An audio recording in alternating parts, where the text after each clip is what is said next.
In the year 2147, Earth was no longer alone in the universe. For over 50 years, humans had been part of something much bigger, the Galactic Concord. This was a group of 147 different intelligent species from all over the galaxy, working together to keep peace, share knowledge, and protect life. Joining this group had not been easy. Humanity had to prove it was ready to stop fighting among itself, ready to care for its planet, and ready to follow the rules of the wider cosmos. Of all the rules the Concord asked humans to accept, one stood above the rest. It was known as the first law of the galaxy. It was simple, clear, and absolute. Do not attack human children. This law was not just about violence. It covered any kind of harm, physical, psychological, or even indirect. No military action, no surveillance, no experiments, no coercion. Children under the age of 18 were to be left untouched by galactic politics, wars, or enforcement. The law existed because the other species had studied Earth's history, and what they saw shocked them. They learned about child soldiers in old wars, about schools bombed by mistake, about families torn apart while children watched. They saw footage from the Jakarta refugee crisis of 2089, where drones captured images of small hands reaching from collapsed buildings and toys floating in floodwaters beside lifeless bodies. That moment, more than any treaty or speech, made the galaxy understand. Human children were not just young humans. They were symbols of hope, fragility, and the future. The first law was not forced on humanity. In fact, it was humans who first asked for it. After centuries of war, climate disasters, and social collapse, Earth's leaders finally agreed on one thing. The next generation must be protected at all costs. When Earth applied to join the Galactic Concord, its delegation stood before the Council and said, "If you accept us, swear this one thing. Never let our children become weapons, targets, or sacrifices again." The Council, moved by the plea and the proof of human suffering, agreed. The first law was written into the founding charter of human membership. It became sacred not just to humans but to every species in the Concord. For decades, the law held strong. Even during tense standoffs, like the Titan mining dispute of 2112 or the Mars independence talks of 2125, no side ever considered involving children. Galactic peacekeepers would reroute patrols to avoid schools. Surveillance drones would blur images of playgrounds automatically. If a human child was found in a conflict zone, all operations paused until the child was safe. The law was respected like a natural force, like gravity or light. People on Earth began to feel a strange kind of peace. Parents no longer feared that their kids might be caught in a crossfire between Earth factions or alien enforcers. Teachers taught history with honesty, knowing that the worst chapters might never repeat. Children grew up hearing about the first law like a bedtime story, a promise from the stars that they were safe. But peace, even galactic peace, is fragile. Far from Earth, in the cold rings of the Helios Belt, a zone of asteroids and old mining stations, tensions were rising. Rogue groups from Mars and the Jovian moons had started smuggling illegal tech, weapons, and even bioengineered viruses. The Galactic Council labeled them a threat. A secret task force was formed, the Silent Hand. Its mission was to stop the smuggling without causing panic or open war. The operation was classified. Only a few high-ranking officials knew about it. The Silent Hand used advanced AI drones, silent, fast, and deadly. These drones could identify targets by heat signature, voice pattern, and even emotional stress levels.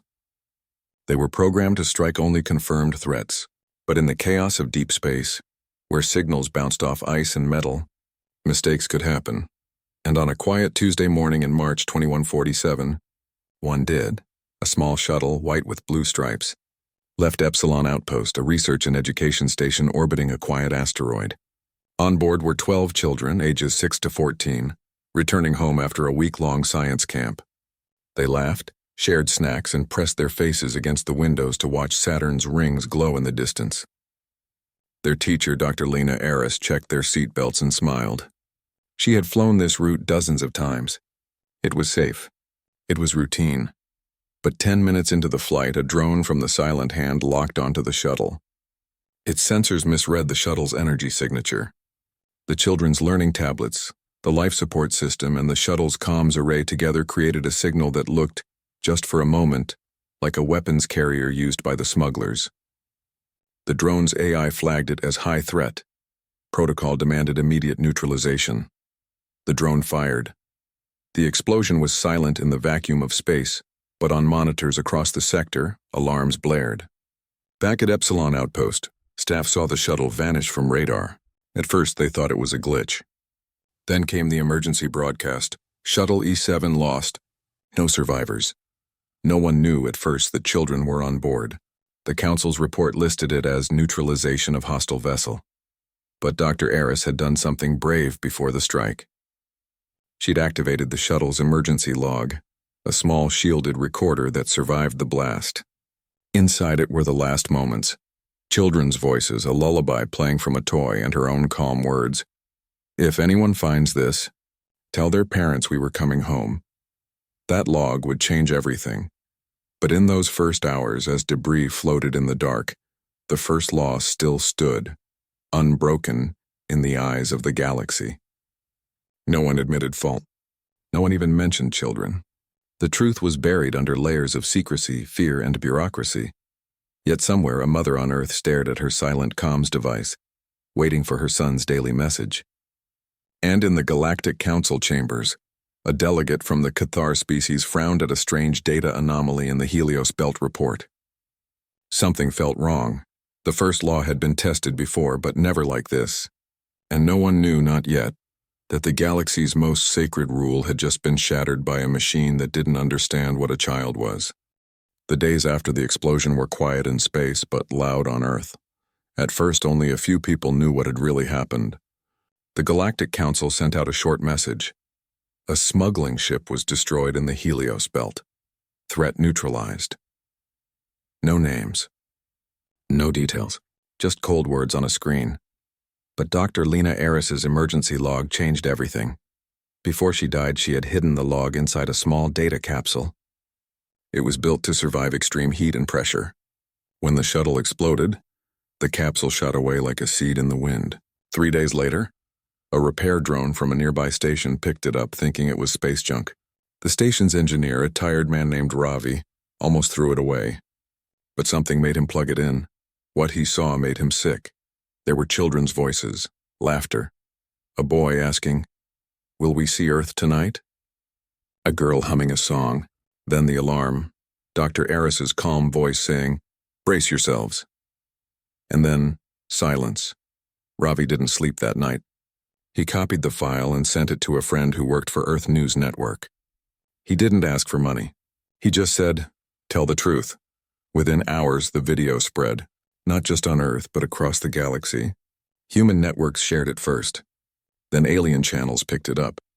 The Cathar, who valued young life above all, played it in their public halls. The Valn who communicated through song turned the lullaby from the toy into a morning chant. People were angry. Not just sad, angry. On Earth, cities filled with crowds. In Nairobi, mothers held photos of their own children.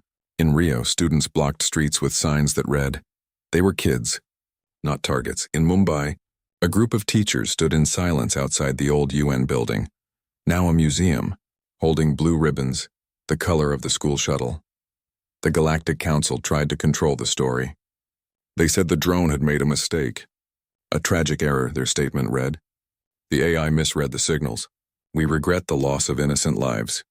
But they refused to release the full mission logs. They wouldn't say who gave the order. They wouldn't even confirm how many children died. That only made things worse. Among the grieving families was a woman named Anya Petrova. She lived in a small apartment in St. Petersburg. Her son Misha was 9 years old. He loved space, robots, and drawing planets. He had gone to the science camp because he wanted to be an astrophysicist. He never came home. Anya didn't cry in public. She didn't shout at reporters. But she didn't stay quiet either. She had worked for years as a translator for Earth's old diplomatic corps. She spoke many languages, not just human ones, but alien tongues too. She knew how the Galactic Council worked. She knew their rules, their delays, their careful words.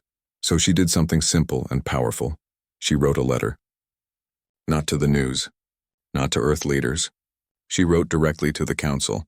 In 7 different languages, she asked one question. Was my son a threat? She got no answer, so she wrote again and again. Each time she added more names, other mothers, other fathers. She collected birth certificates, school reports, drawings the children had made. She showed that these were not soldiers, not spies, just kids who liked cartoons, homework, and bedtime stories. Still, the council stayed silent. Then Anya did something no human had ever done. She bought a one-way ticket to the Celestial Spire, the giant space station where the Galactic Council met. It floated far above Earth near the moon. Humans rarely went there. It was for diplomats, envoys, and high officials. Anya wasn't any of those. But she used her old clearance codes and her language skills to get a visitor pass. She packed one bag. Inside it, a photo of Misha, a copy of the First Law, and a small blue ribbon. When she arrived at the spire, guards stopped her at the main gate. "You have no appointment," they said. "I don't need one," she replied. "I'm here because the council broke its own law." They wouldn't let her in, so she sat down outside the gate. On the cold metal floor of the observation deck, she placed the photo of Misha in front of her.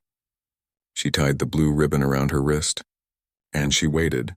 At first, no one paid attention. Council members walked past in their long robes, talking about trade routes and energy treaties. Robots cleaned the floors. Ships came and went, but Anya stayed. Day after day, she sat in the same spot. She didn't beg. She didn't yell. She just sat silent with her son's picture. Slowly, people noticed a Cathar delegate paused. Their kind rarely showed emotion, but their antennae twitched, a sign of deep concern. A young Velnade left a bowl of glowing water at her feet, a symbol of shared grief. Even human officials who had been told to ignore her began to look away in shame. After 10 days, a reporter from Earth managed to sneak onto the spire. She filmed Anya from a distance. The video went viral again. This time the headline wasn't just about the tragedy, it was about a mother who refused to be erased. Inside the council, arguments broke out. Some said Anya was causing embarrassment. Others said she was right. The Zenthar, the oldest species in the Concord, sent a quiet message. If the First Law means nothing, then the Concord means nothing. Still, the council did not act. But secrets have a way of leaking. A junior analyst in the peacekeeping division, troubled by what he'd seen in the mission files, sent an anonymous data chip to Anya. It contained the truth. The drone hadn't just made a mistake. The shuttle's signal had been flagged twice as civilian. But a high-level officer overrode the warning. Why? Because the smugglers were using the same route, and the council wanted to send a message. They thought no one would notice if a small human transport disappeared. Worse, the report showed that someone in the council knew children were on board and said, "Acceptable risk." When Anya read those words, she didn't scream. She folded the paper carefully and placed it beside Misha's photo. Now her silence spoke louder than any speech. Word spread through the spire. Delegates whispered in hallways. Security guards stood a little farther away. Even the AI that controlled the station's lights dimmed softly near her spot, as if in respect. On the 23rd day, a Cathar elder walked up to her. He placed a small crystal on the floor, a gift for the lost young. Then he bowed, low and slow. That bow was seen by millions. The Galactic Council could no longer pretend this was just a regrettable error. It was something worse. It was a betrayal. And the woman who sat on the floor with nothing but a photo and a ribbon had made sure the whole galaxy was watching. Anya Petrova had been sitting outside the council gates for 47 days. Her clothes were worn, her face tired, but her eyes were sharp. She ate simple meals sent up by supporters on Earth. She slept on a thin mat under the glow of distant stars. Every morning she placed Misha's photo in the same spot, smoothed the blue ribbon on her wrist, and waited. She never asked for revenge. She never demanded punishment. All she wanted was for the truth to be heard, and for the First Law to mean something again. Her quiet presence began to change things. More and more alien delegates stopped to speak with her. The Cathar, whose young were raised in sacred hives and never exposed to danger, brought her food wrapped in soft leaves. The Velm sang quiet songs near her at night, their voices like water over stones. Even the Zenthar, who rarely spoke to humans, left small stones at her feet, each one carved with a symbol of protection. But not everyone supported her. Some council members called her a troublemaker. They said she was using her grief to shame the conquered. A few even suggested she be removed from the spire for disrupting galactic order. But when security officers came to take her away, the Cathar stood in their path. "She speaks for the voiceless," their leader said. To silence her is to break the first law again.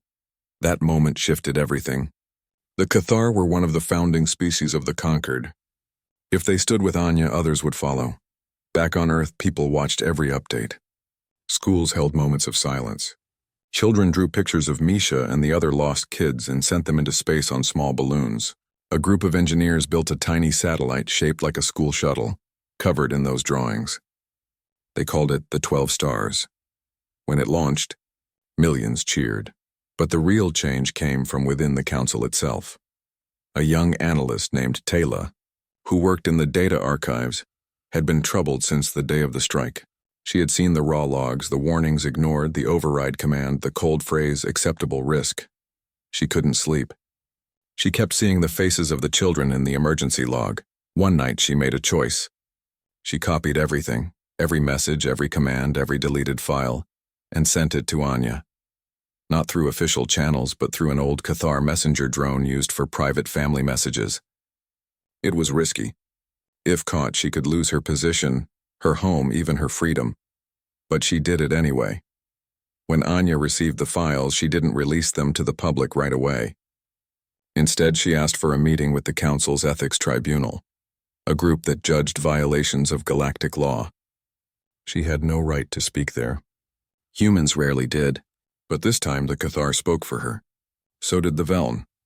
Even two human delegates who had stayed silent before finally raised their voices. The tribunal agreed to hear her.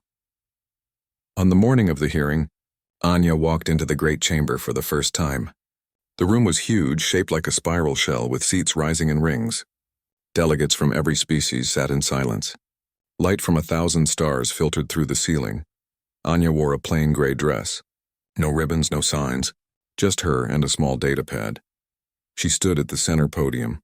Her hands shook, but her voice did not. "I am not here as a mother only," she began, speaking in galactic standard, clear and slow. "I am here as a witness." She played the emergency log first. The chamber fell still. The laughter of children filled the air. Then the alarm. Then silence. Next, she showed the mission logs, the warnings, the override. The words, "acceptable risk." A gasp moved through the room. Then she said something no one expected. "I do not ask you to punish one officer or one ship," she said. "I ask you to ask yourselves, if the first law can be broken for acceptable risk, then what is it worth? If children can be sacrificed for silence, then what are we protecting?" She paused. "My son Misha drew a picture the night before he left for camp. It showed Earth, the moon, and a tiny shuttle flying between them. He wrote under it, 'Safe journey.' He believed he was safe. Because you promised." She looked up at the council leaders. "You broke that promise. Not by accident. By choice." No one spoke for a long time. Then from the highest ring an old Zenthar delegate stood. His voice was like dry wind over stone. "The first law was not written for peace alone. It was written for trust. Without trust, the Concord is dust." That night, the council held an emergency session behind closed doors. Arguments raged for hours. Some wanted to cover it up. Others demanded full transparency. The Cathar threatened to pull all their ships from joint missions. The Veln said they would stop sharing their healing songs with wounded soldiers. The human delegates, for the first time, stood together and said, "We will leave the Concord if justice is not done." By dawn, a decision was made. The council would admit the truth. They would release all files. They would remove the officers who gave the order. And they would hold a full public tribunal, not just for this case, but to review how the first law was enforced. But they offered Anya something more. They asked her to speak, not just at the tribunal, but at the next full council assembly. No human civilian had ever been given that honor. Anya agreed. But only if the families of all 12 children were invited to watch.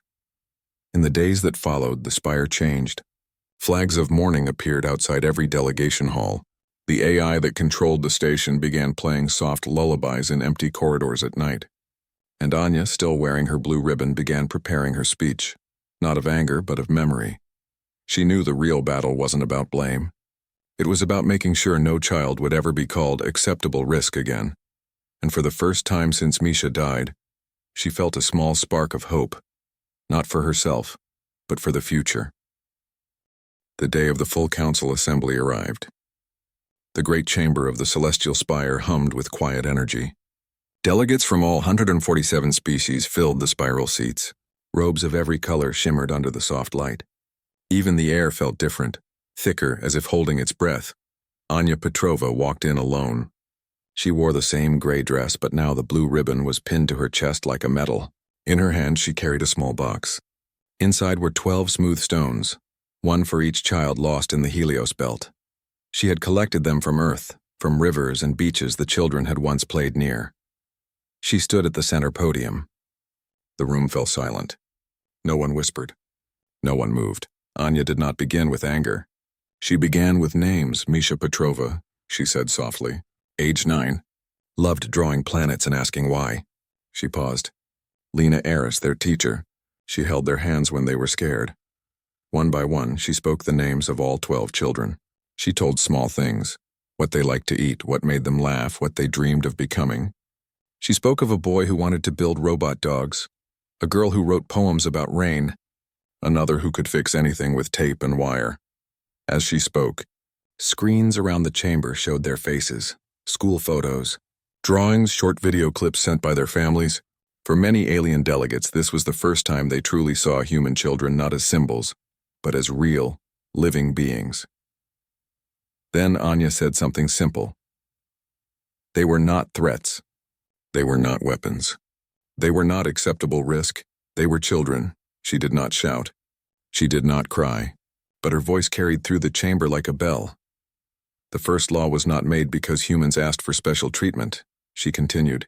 It was made because every species knows deep in their bones that to harm a child is to harm the future of everyone. A child is not just a small adult. A child is hope. A child is trust. A child is the reason we try to be better. She looked up at the leaders of the council. When you chose to ignore warnings, when you called their lives acceptable risk, you didn't just break a rule, you broke that trust. She opened the box and placed one stone on the podium. This is from the Volga River. Misha and I walked there every spring. Then another. This is from Nairobi. Amina's grandmother gave it to me. One by one, she laid out all 12 stones. These are not just rocks. They are reminders. Reminders that laws mean nothing if they are not protected. That peace means nothing if it is built on silence. She stepped back. The chamber stayed silent for a long time. Then, from the Cathar section, a single chime sounded. A deep, clear tone. It was their way of showing deep respect. One by one, other species joined. The Veln hummed. The Zenthar tapped their staffs. Even the human delegates stood. The council president, a tall being from the Andromeda Reach, rose slowly. Anya Petrova, they said, voice trembling slightly. You have spoken not just for your son, but for all young life in the galaxy. The Conquered hears you. That day, the council did something it had never done before. It passed an emergency resolution, unanimously. First, it admitted full responsibility for the Helios belt strike. It named the officers who gave the order and stripped them of rank. Second, it ordered all mission logs to be made public. Third, it created a new office, the Office of Civilian Guardians, whose only job would be to protect non-combatants, especially children, in all Conquered operations. But the most important change came last. The first law was rewritten. No longer would it say, do not attack human children. Now it said, all juvenile sentients of any species shall be protected under the Galactic Innocence Doctrine. Any violation will result in immediate sanctions, removal of command, and public tribunal. It was no longer just a human rule. It belonged to everyone. News of the decision spread faster than light. On Earth, people cried in the streets not from sadness but from relief. In schools, teachers held special lessons about the first law. Children wrote letters to Anya, thanking her for speaking up, but the change went beyond Earth. On Cathar homeworlds, hive mothers gathered their young and told the story of the human mother who sat in silence until the stars listened. On Veln coral cities, new songs were composed about the 12 stones. Even distant species who had never met humans sent messages of support. The Concord was not perfect. Wars still happened. Mistakes still occurred. But something had shifted. The idea that children were off limits was no longer just a rule. It was a shared belief. Anya stayed on the spire for several more weeks. She met with families of the other children. She helped design the new civilian guardian role, and she made sure the 12 stones were placed in a quiet garden on the station, a place where delegates could sit and remember. One evening, as she walked through the garden, a young Cathar child approached her. It held out a small glowing flower. "For the lost ones," it said in broken standard. Anya knelt and took it. "Thank you," she whispered. She placed the flower beside Misha's stone. In that moment, she felt something she hadn't felt in months. Peace. Not because the pain was gone, but because it had meaning. Her son's life and death had helped protect others. The galaxy had broken its promise once. But now, because of a mother who refused to be silent, that promise was stronger than ever. And somewhere in the quiet dark between stars, the lullaby from a child's toy still played, not as a memory of loss, but as a song of warning, of care and of hope that would never be forgotten. Months passed. The shock of the Helios Belt tragedy faded from daily headlines, but its echo remained in every law, every decision, every quiet moment on the celestial spire. Anya Petrova no longer sat outside the council gates. She now walked through its halls with purpose, wearing a simple silver badge on her collar, the symbol of Earth's first civilian guardian to the Galactic Concord. Her job was not to command ships or write treaties. It was to listen, to watch, to speak when others stayed silent. She reviewed every mission plan that came near human settlements. She asked hard questions. Are there schools nearby? Are children traveling on that route? What if the AI is wrong? At first, some officers rolled their eyes. But after a few near misses were caught because of her questions, even the toughest commanders began to respect her. She also visited the families of the 12 children often. She brought them updates, shared stories, and sometimes just sat with them in silence. She never pretended their pain would go away. But she made sure they knew their children had not died for nothing. 1 year after the strike, the Concord held a memorial service. Not in a grand hall, but in open space. Engineers from Earth, Mars, and 3 alien worlds had built something beautiful. 12 crystal orbs, each glowing with a soft inner light. Inside every orb was a tiny speaker playing a recording, the favorite song, poem, or voice message of each child. Misha's orb played the lullaby from his toy, the one that had survived the explosion. The memorial was called the 12 Stars. It was placed in a quiet orbit between Earth and the Moon, where it could be seen from both worlds. On clear nights, people on Earth looked up and saw 12 gentle points of light, humming softly in the dark. Schools began teaching the story of the first law, not just as a rule, but as a lesson in courage and care. Children learned about Anya, not as a hero, but as a mother who loved so deeply she changed the galaxy. They learned that laws are only strong when people protect them. Anya often visited the memorial in a small shuttle. She would float near the orbs, listening to the voices. Sometimes she talked to Misha, telling him about her day, about the new rules, about the little girl on Titan who now goes to school without fear because of what happened. She never got over losing him. But she found a way to carry him with her, not in grief alone, but in action. The changes she helped create spread far beyond Earth.